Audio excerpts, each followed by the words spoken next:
couple of days with a urinary tract infection. She came home today. She's doing better. Took her some supper, so she's doing better. And I guess she's on the mend.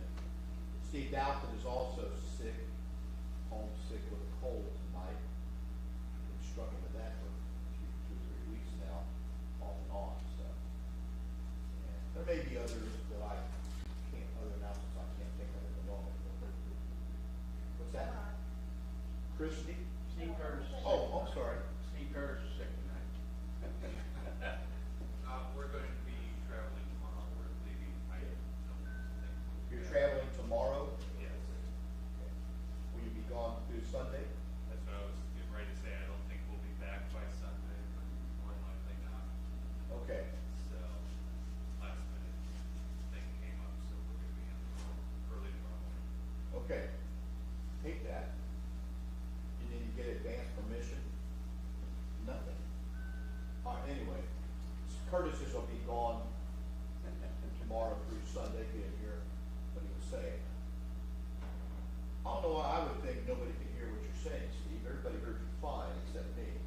So. Well, online. They might not have That, heard me in hardly online, that's true. So anyway. All right. So we'll begin tonight. As I said, Steve is sick, so Stuart Mincher is going to be leading our singing. And before that, though, let's have a word of prayer. Bow with me, please. Heavenly Father, tonight we're thankful that we can come apart here in the middle of the week to be with our loved ones, our brothers and sisters, and to study from your word, to refresh ourselves on who we are and what we need to be doing. Father, we pray that the things we hear tonight and just the presence here with our brothers and sisters will encourage us and strengthen us, help us to be more determined to fight off the attacks of the devil and to serve you. We pray that you would help us to resist temptation, taking the easy path through life. Give us a good sense of right and wrong and what is true and good and just. Pray that you help us to see these things clearly and know the right way to go. Father, give us wisdom, not only as we try to lead our lives according to your will, but and make choices every day. But we also might have the wisdom to help others to see the right path through life. So many of our loved ones and friends and neighbors are like sheep without a shepherd, and they need the guidance that comes from you. We ask you, Father, to help our nation to repent, turn away from its ungodliness, to turn away from all the false idols that the people of this country worship, Father, and turn back to you. That our leaders might have a sense of justice, of integrity and right, that they could lead the people in a way to give honor to your name and bring some kind of peace and joy to people's lives.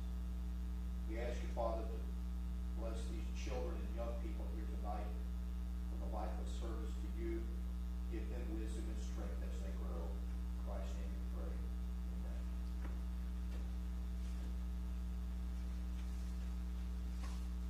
I'm saying 154, the first song. I'm going to apologize to you. I was unprepared when I walked in. I didn't mean to sound gruff. No, I dumped this on Stuart the last second. That's my fault. No, I got a whole list of stuff back I meant to there call now. you earlier and I didn't. And my mind was a million miles away when you asked me that. I wasn't thinking about doing this and then doing this back here. All right, so I've been forgiven. So we can move on. 154 is the first song we're going to sing. Give me the Bible. If my eyes are working tonight. Give me the Bible, star of gladness gleaming, to cheer the wandering, though that tempest toss. No storms can hide that radiance peaceful beaming, since Jesus came to seek and save the lost. Give me the Bible, oh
me. I was sinking deep in sin, far from the peaceful shore. Very deeply stayed within, seeking to rise no more. But the master of the sea heard my despairing cry. From the waters lifted me down straight and wide. Love lifted even me. Love lifted even me. When nothing else could help, love lifted me. Love lifted me even me. Love lifted even me. When nothing else could help, love lifted me. I'm sorry, my fault. All my heart to him I give, ever to him I cling. In his blessed presence live, ever his praises sing. Love so mighty and so true, merits my soul's best songs. Faithful, loving service to him belongs. Love lifted even me. Love lifted even me. When nothing else could help, love lifted me. Love lifted even me. Love lifted even me. When nothing else could help, love lifted me. Third verse, we're done. Souls in danger, look above. Jesus completely saves. He will lift you by his love out of the angry waves. He's the master of the sea, billows his will obey. Eager Savior wants to be saved today. Love lifted even me. Love lifted even me. When nothing else could help, love lifted me. Love lifted even me. Love lifted even me. When nothing else could help, love lifted me. Let's go to our class.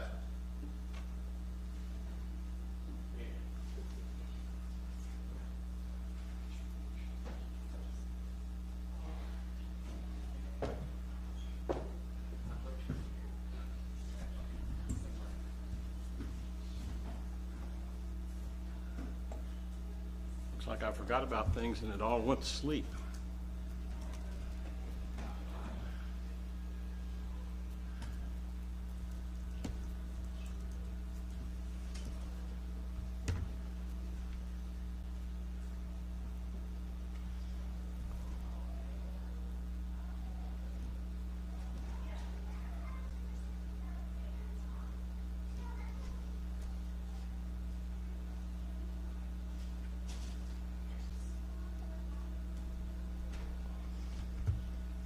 Okay, made the connection. Isn't technology marvelous? Yeah, it worked. Now let's see if the rest of it works.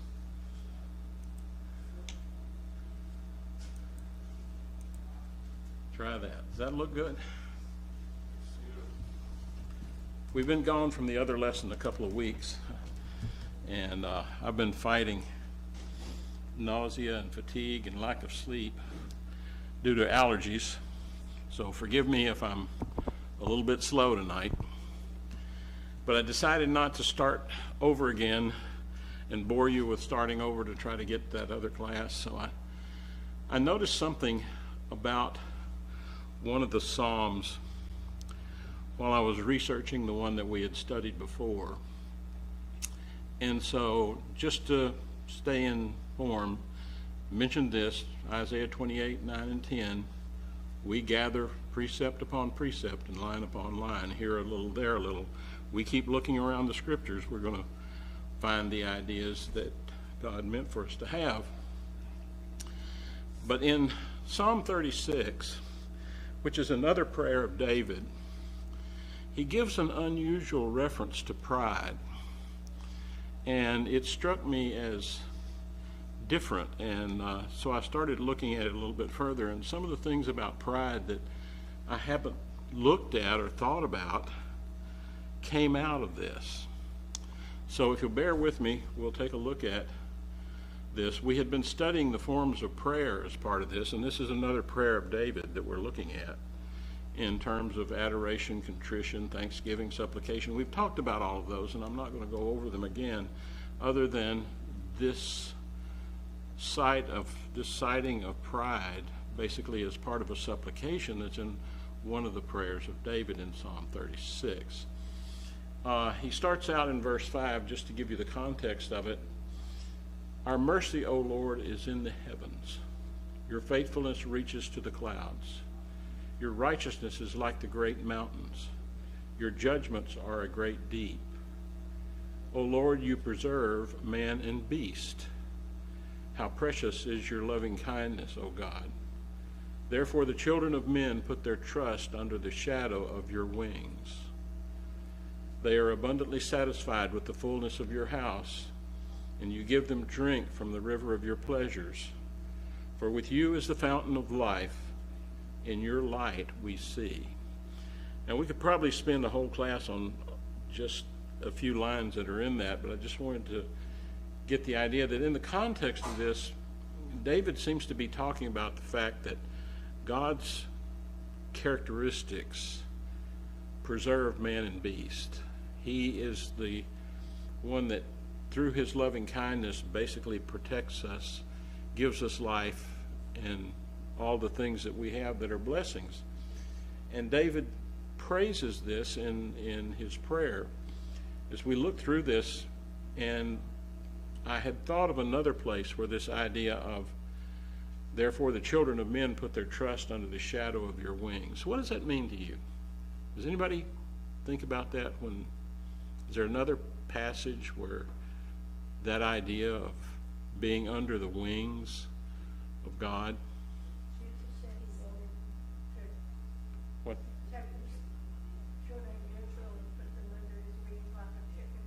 Yes, that's in Matthew 23. He talks about, "O Jerusalem, Jerusalem, the one who kills the prophets and stones those who are sent to her. How often I have wanted to gather your children together as a hen gathers her chicks under her wings." He says, but you were not willing. It's interesting that my grandmother used to raise chickens, and the hens would sit on the eggs and hatch the eggs, and she'd have a bunch of little chicks. But they had a big pond nearby, had a lot of turtles, snakes, and so on. And it bothered me that as I watched those, as time went by, the chicks got to be fewer and fewer and fewer, particularly while they were small, because they either would not or could not stay in the protection of the mother. Now, if they got a certain size, they had a pretty good chance of surviving and going on. But basically, David is referring to God protecting us with the shadow of his wings, a much more effective protection. And he prays about that, and he looks at that. Basically, he says, for with you is the fountain of life, in your light we see. What do you think David is referring to there? For with you is the fountain of life, in your light we see. Is that symbolism?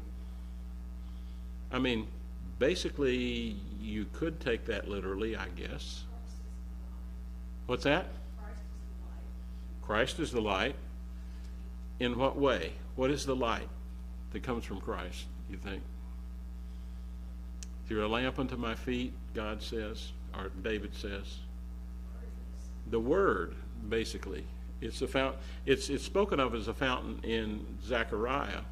I will make a fountain for sin and uncleanness in Zechariah. Look that one up. what is that fountain for sin and uncleanness? You see that his word, I think, is what he's referring to, the fountain of life. He goes on, though, and this is the verse I was interested in really looking at. He says, "Oh, continue your loving kindness to those who know you, and your righteousness to the upright in heart. Let not the foot of pride come against me." That just struck me as an unusual way to put it, but he combines it with the next line. "So let not the hand of the wicked drive me away. There the workers of iniquity have fallen.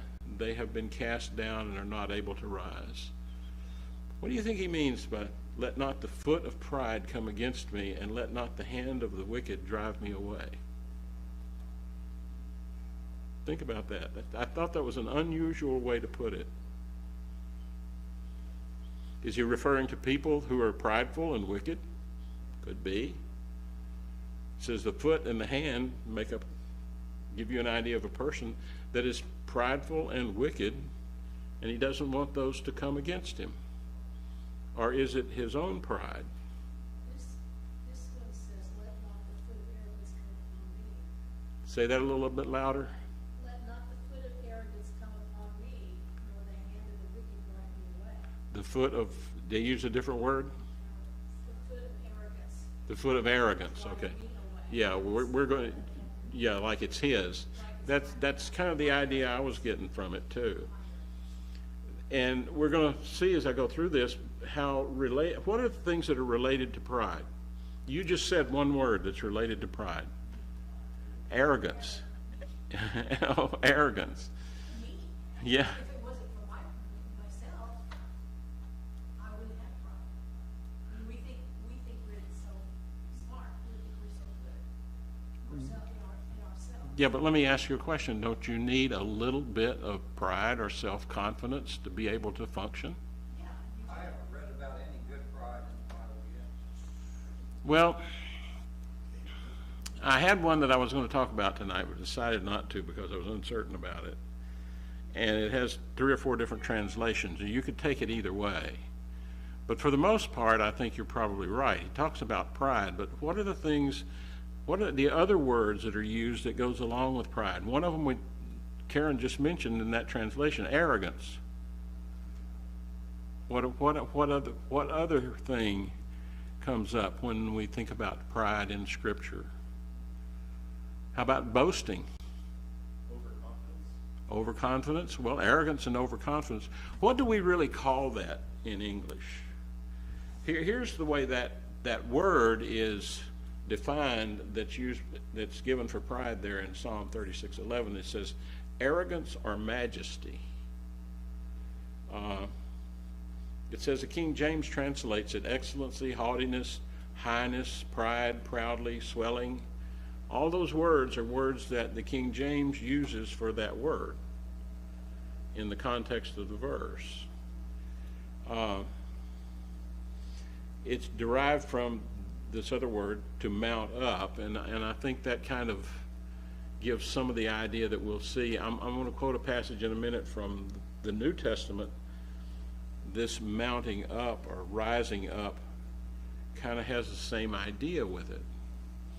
It apparently comes from that. Now, I don't always get the connection when Strong's does this, so this one just seemed to have a natural connection. Some of the others that I see that they're saying rise from doesn't always hit me or make sense to me.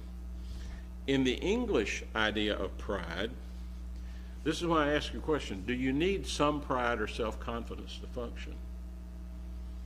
He says, the quality or state of being proud, such as reasonable self-esteem, confidence and satisfaction in oneself, self-respect. How would you function without any of that?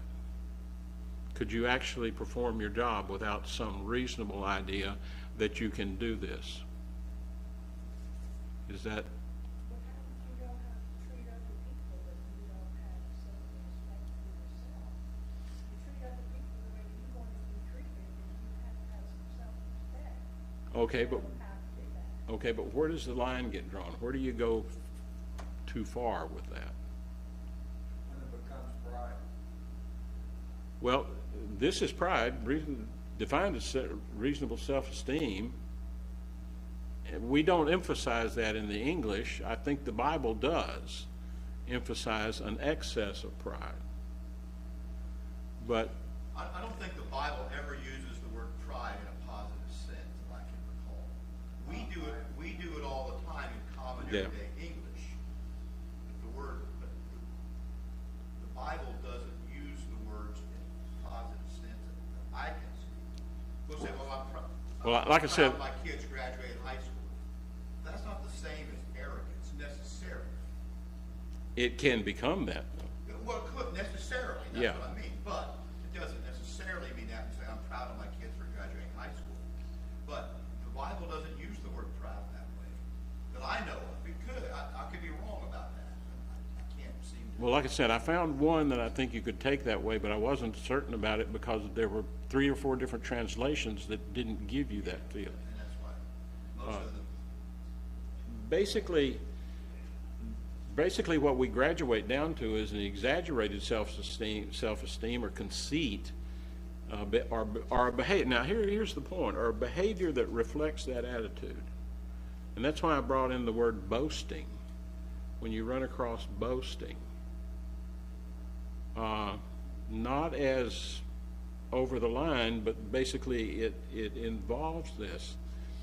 I think we define it a different way. This is more along the lines of what we look at. Now, I'm going to use an example here that I found in one of my gunsmithing books. Bob, you'll like this. I like it already. You like it already? Okay, this is a picture of a replica of what's called a Richards conversion of an 1860 Army cap and ball revolver to fire cartridges. This is like circa 1869, 68, 69 time. And you're going to see that my gunsmithing skills are not that great because there's a reference to pride in some of the gunsmithing books that I see are proud, and it's a reference to a joint. If you notice right there, when I changed the grips, those pieces, and when I put those grips back on, you'll notice there's this little step there. The frame sticks up beyond where it should be. Okay, that's the idea of pride in the Bible. It's beyond where it should be, I think. You'll notice this is called a proud joint, that the frame is the proud part. And it steps up above things. That's kind of like what goes along with the definition of it. But you see, it's pretty small. It can be pretty subtle. Pride being up above what it should be can be, I think, subtle, even in the Bible. See, in that picture, you hardly notice it, did you? Went back to the original, you wouldn't have seen that from far away. But when you pick it up and look at it close, you can see it. And that's what I want you to think about. One of the things to think about with pride: can pride be subtle, so subtle that we don't recognize it in ourselves? And that's one of the things that I'm trying to get to tonight. Where do we draw the line between what we would call normal, or basically what we need in terms of self-esteem or pride to function, and where does it go too far? Where does it step itself up above what it should be? And that can be kind of subtle in the way we see things. So think about that as you go through it. So Bob, there you are. That's what they talk about in the gunsmithing classes. When you talk about a proud joint, it means it's got something that sticks up where it shouldn't be. Maybe subtle, maybe small, but it's above what it should be. And that's one of the definitions I think we're going to run into here. Look at this one in 1 Timothy 3, 1 through 7. And this is part of the qualifications for an elder. And he says, "Is it a faithful saying that a man desires the position of a bishop? He desires a good work.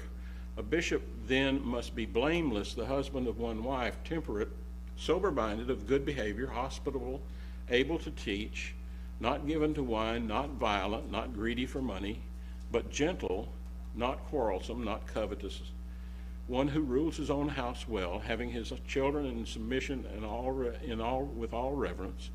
For if a man does not know how to rule his own house, how will he take care of the church of God? But not a novice, being puffed up with pride, he fall into the same condemnation as the devil. Now, that idea of puffed up, I think I was going to relate that to that joint that steps up. You can puff yourself up. You can raise yourself up. You can go beyond what is necessary self-esteem or pride to function as you should in a job or a position. It's throughout our life.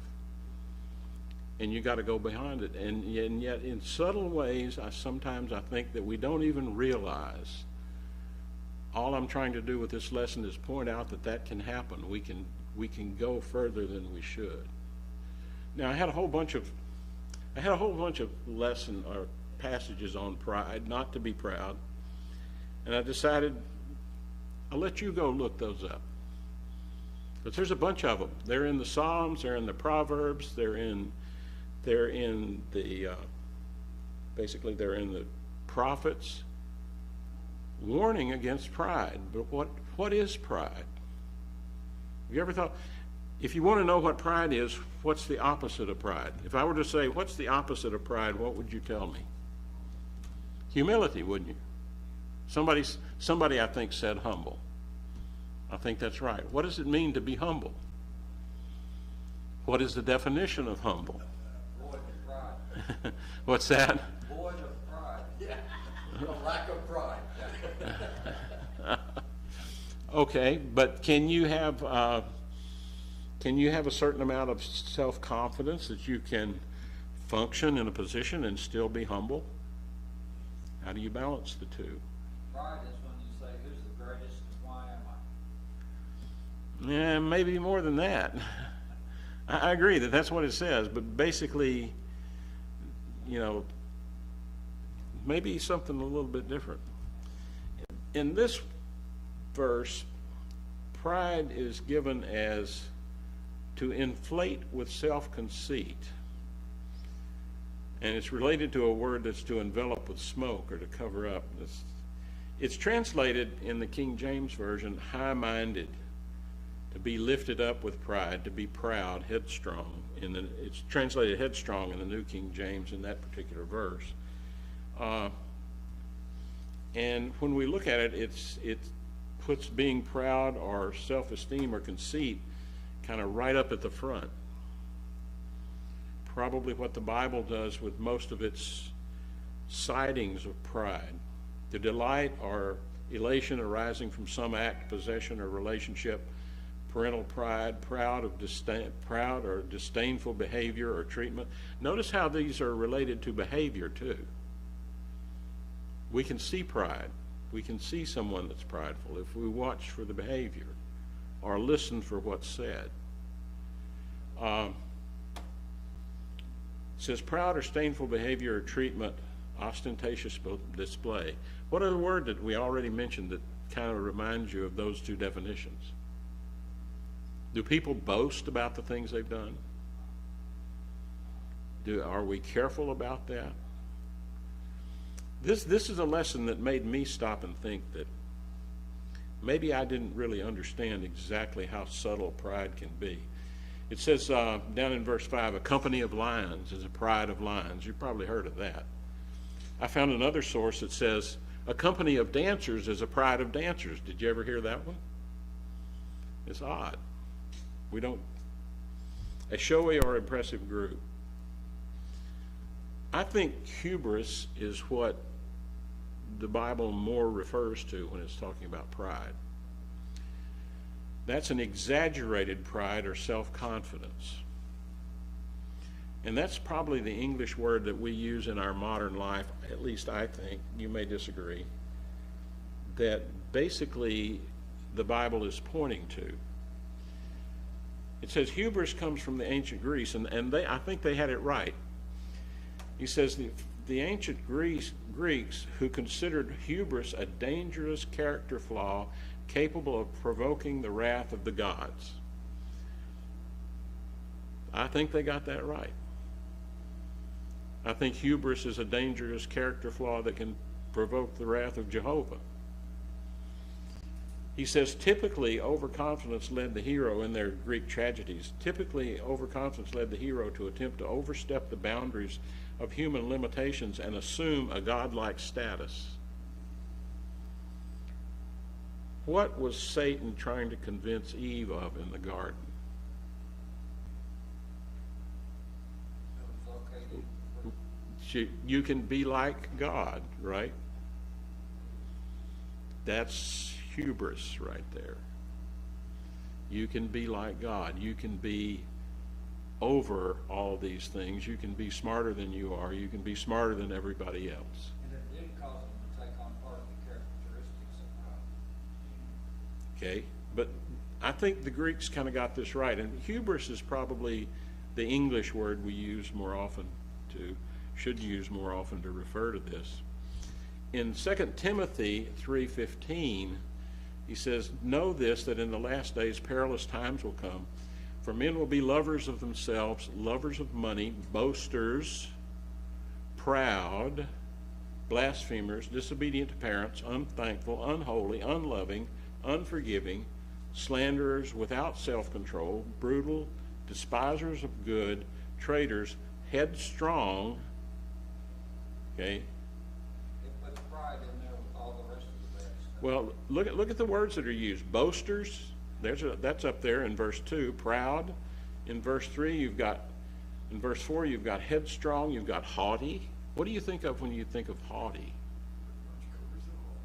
What's that? Pretty much covers it all. Pretty much covers it all. Lovers of pleasure rather than lovers of God, having a form of godliness but denying its power. So headstrong, there's that idea, pride, to inflate oneself. That's the same thing that we talked about before. Also, when you look at proud, there's another word, a whole bunch of Greek words for pride. They're not just one, there's a bunch of them. Some of them are related, some of them don't seem to be related.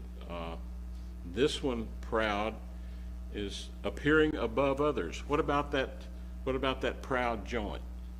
Something that's stepped up above where it should be. Here's another one, appearing above others. All these words, haughty, that comes to that. Haughty in the English is an attitude of superiority or contempt. Do we have an attitude of superiority or contempt concerning some people? Do you meet some people that you do that? That's pride showing up. Remember these, because I want to talk about these again later. That attitude, pride can be an attitude, and it can be a subtle attitude as well. And I want you to think about whether it's subtle or not, or just how subtle it can be. In Zephaniah, what's the consequences of it relative to us? And I'm going to read some passages from Zephaniah, but before we do that, I want to look at where is Zephaniah? Who is Zephaniah? Who knows who Zephaniah is? Can you tell me who Zephaniah is and when he prophesied?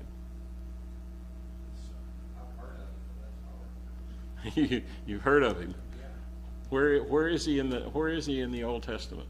Where do you find him? He's down toward the end of the minor prophets. Yeah, not quite down to Zechariah and Malachi. But he prophesied. So the word of the Lord came to Zephaniah, the son of Cushi, the son of Gedaliah, the son of Amariah, the son of Hezekiah. Hezekiah we ought to recognize. In the days of Josiah, the son of Ammon, king of Judah. So when did Josiah rule? Anybody knows when Josiah ruled?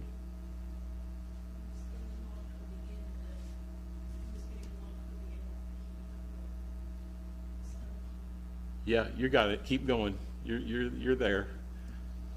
Right before they got in trouble and got into the Babylonian captivity. Okay, so he was right at that end of the period. Who if you had to characterize Josiah in one way, what would you say about Josiah in 3 or 4 words? Okay, he was a good king. Okay, he was a good king. That's 4 words. I'd add one word to that. He was the last good king of Judah. Okay? He was the last one. If we put him on the timeline, and if we put him before the 70 years captivity in Babylon, you would put him around 640 BC to about 610 BC. The captivity was 606 to about 586, somewhere in there. There were several deportations, and around 586, the Babylonians destroyed Solomon's temple in Jerusalem, so that it had to be rebuilt. So he's right before this. So you might think he's prophesying about this captivity and return. And I'm going to be honest with you, as I looked at these, there were a lot of scholars that put these words right there. I think they may apply to us a little bit more strictly, and I'll tell you why later, but I want to go into what Zechariah says relative to the people that return. He says, "For then I will restore to the peoples a pure language, that they all may call on the name of the Lord, to serve him with one accord from beyond the rivers of Ethiopia." That kind of struck me as odd. "My worshipers, the daughter of my dispersed ones, shall bring my offering. In that day you shall not be ashamed of any of your deeds in which you transgress against me." He says, "For then I will take away from your midst," these are people that's coming back, "I will take away from your midst those who rejoice in pride, and you shall no longer be haughty." You're not going to have that attitude again of superiority. He says, "And no longer shall be haughty in my holy mountain. I will leave in your midst a meek and humble people." Now we've talked about what meek means, and it's not weak. It's basically strong but controlled, and a humble people. "And they shall trust in the name of the Lord." And here are the verses that kind of make me think that this may not be what the people were that came back from Babylon. It says, the remnant of Israel shall do no unrighteousness, and speak no lies, nor shall a deceitful tongue be found in their mouth. For they shall feed their flocks and lie down, and no one shall make them afraid. It's hard to imagine that there weren't some people that came back that spoke lies. It's hard for me to imagine basically that some of those people that came back were somewhat deceitful, and they did fear. He goes on and says in some places that they won't fear. They shall feed their flocks and lie down, and no one shall make them afraid. They fought. They had to be afraid of some people as they rebuilt the city. So in some ways this doesn't fit the return from Babylon. But what would it fit? Yeah. Church of Christ. Say again? Church of Christ. Yes. It fits a messianic kingdom, doesn't it? This is what this fits. And it says, notice what it says. "I will take away from your midst those who rejoice in pride." Isn't that what Jesus was talking about? "You shall no longer be haughty in my holy mountain. I will leave in your midst a meek and humble people." So that's who he's looking for. That's the consequences of pride, even maybe some of that subtle pride. It's kind of like, and I think this is not a real parallel passage, but it's kind of like the expression, I think, Leanne, that's in Zechariah 14 and 20. He says, he's talking about, this is pretty clearly a messianic passage too. Most people agree to that. It says, "Every pot in Jerusalem and Judah shall be holiness to the Lord of the host. Everyone who sacrifices shall come and take them and cook in them. In that day there shall no longer be a Canaanite in the house of the Lord of hosts." How do you keep Canaanites out of the house of the Lord of hosts? It's a spiritual kingdom. God only admits those that are not Canaanites. If it's physical kingdom, they're going to sneak in. No matter how much you close that southern border, what's going to happen? some people are gonna sneak in, aren't they? So if you're gonna say, we're not gonna have anybody crossing the border, we're not gonna have anybody but US citizens in here, and we're gonna do that by closing the border, we can't do that physically. The only way that happens is of a spiritual nature, and I think that's what they're looking for. But the point here is, what is he gonna do with this? And the other point that he made is, he's gonna bring them back from Ethiopia. You see that arrow up there? That's where Judah is. Do you recognize Saudi Arabia, Sudan? You know where Egypt is? You got this map in your head? Maybe I'll try something.